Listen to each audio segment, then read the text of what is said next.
Hi guys, and welcome back to class. In our last class we discussed nested sequences and how they can be of help to our workflow in Adobe Pro. We studied a lot more in nested sequences and the different modes that we can use. Well, in this lesson we're going to be talking about trimming modes, or let's say advanced trimming modes that can really help your editing go very fast and how they can be of help to your workflow. So let's jump right in. Well, we're going to be exploring some tools in the edit tool, which is the ripple edit tool, the rolling edit tool, the rate stretch tool, and the remix tool. So we are going to be starting with the ripple edit tool. So when you want to use the ripple edit tool, what the ripple edit tool does is when you select this tool, instead of you to drag, it helps you drag, cut clips, and actually save time. It saves the time and saves the gap. So normally if you are going to be using the cut tool, which is the result tool, which is the C, you are going to be using the C when you cut, you have to adjust, then close the gap yourself. For example, this clip that I've cut, I need to stretch it out, take it out somewhere else, and actually bring it back, or reduce this and actually find the gap. But we're not going to be doing that anymore. We're going to be using the ripple edit tool. So when you see something you would like to trim, or you like to cover this black gap, instead of using the trim edit tool, instead of using the trim tool just like that, you're going to be using the ripple edit tool. And to activate that, the shortcut is B, whether you're on Windows or you're on Mac.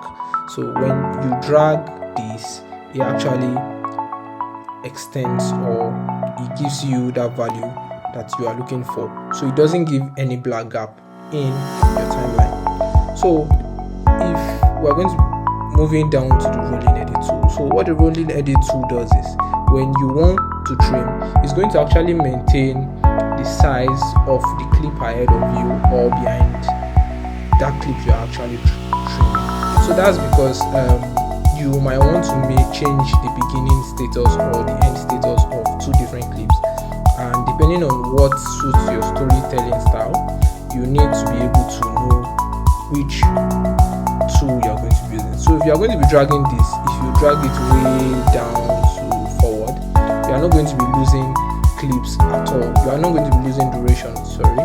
You are just going to be losing that particular clip. So if you are going to be pushing it to the extreme, you need to know, and you also need to trim this one back as well to be sure that, okay, yes, does this fit what I want? So you can also do this for other clips depending on the style you are going for. And yeah, so that's what we have for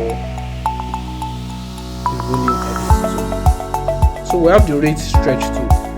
What the rate stretch tool does is it helps you increase and decrease the duration of your video at a very fast space. So instead of right clicking, when you right click you don't go down to speed/duration.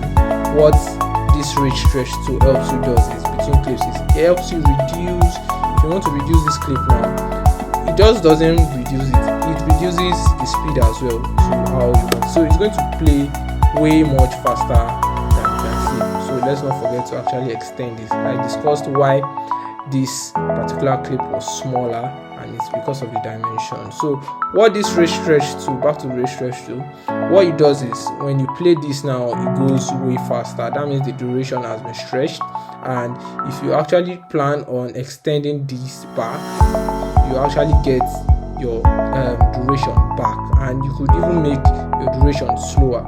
So I'll be selecting the V button, and I'll be extending this out of the way, and I'll also go back now to my rate stretch tool and actually extend this. So when I extend this one goes more slower as I want it. That's because I've used the rate stretch tool. Just basically actually stretch the frame rate in your videos.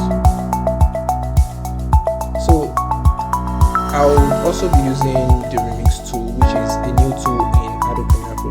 So I guess it works mostly with audio, and and that's because when you use audio, when you stretch it, what it does is it helps you fine tune, or if you have a song you are selected together with this particular music, what it does is it remixes the song for you or keeps you at bay with any song of your choice.